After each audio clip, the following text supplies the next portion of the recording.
Here's a look at our snowfall totals. Ward, Colorado, the big winner at 38.2 inches. All right, so we've got big snow, except for Denver.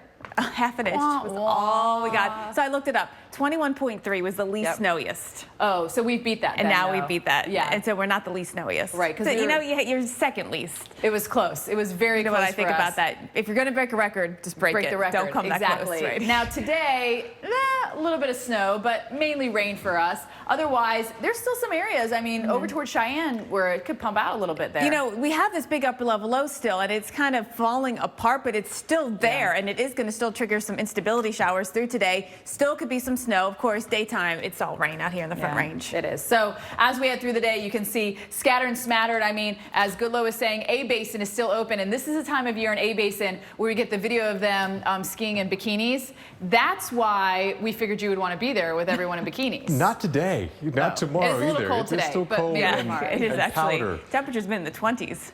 All right, so we got more snow to come, Paul. Yeah, fresh powder in A Basin for sure.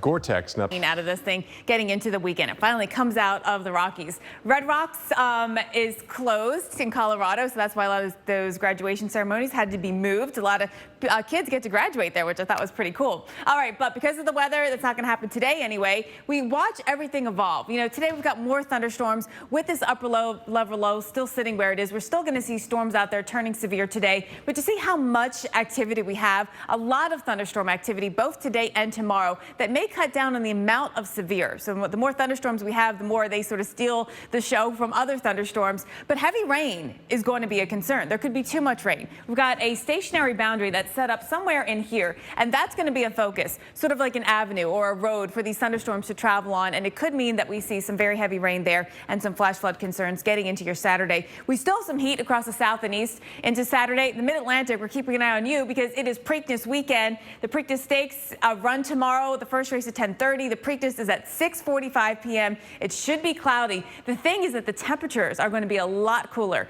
than what we saw the past couple of days. Big difference actually here. So if you are traveling, plan accordingly. We're not going to have the 90 stuff. We're going to have the 60. 50 week. All right, and you know what could look like a perfect day for boating can quickly become dangerous if someone ends up in the water. Hundreds of people are killed and thousands are hurt after a boating accident. Commander Maurice Posada, Air Station Miami Operations Officer for the U.S. Coast Guard, is joining us this morning, and we're going to talk about Boating Safety Week to start off. Thanks for being with us this morning, Commander.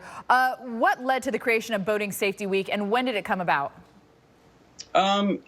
About what happens on the ground as well as what happens within the thunderstorm cloud. So take a general thunderstorm and you've got rising air that goes into it to create the cloud, to build that storm cloud, that cumulonimbus cloud out there. And at some point that air and the raindrops within it rise above the freezing level. So now you got some ice crystals that form in there and they take on a positive charge. And those actually go to the top of the cloud. You get the hail that's about in the mid levels. The negatively charged particles sink to the bottom of the cloud. Negative charged particles are actually a little bit heavier. We've got positively charged particles here on the ground. And so those start to gather up in response to all the negative here at the bottom of the cloud. And eventually they meet, actually. It's about the ground charge, the upward streamer meeting with that step leader from the storm cloud itself. So it's all about the meeting and the lightning connection. And sometimes it looks like it's coming from the ground to the cloud.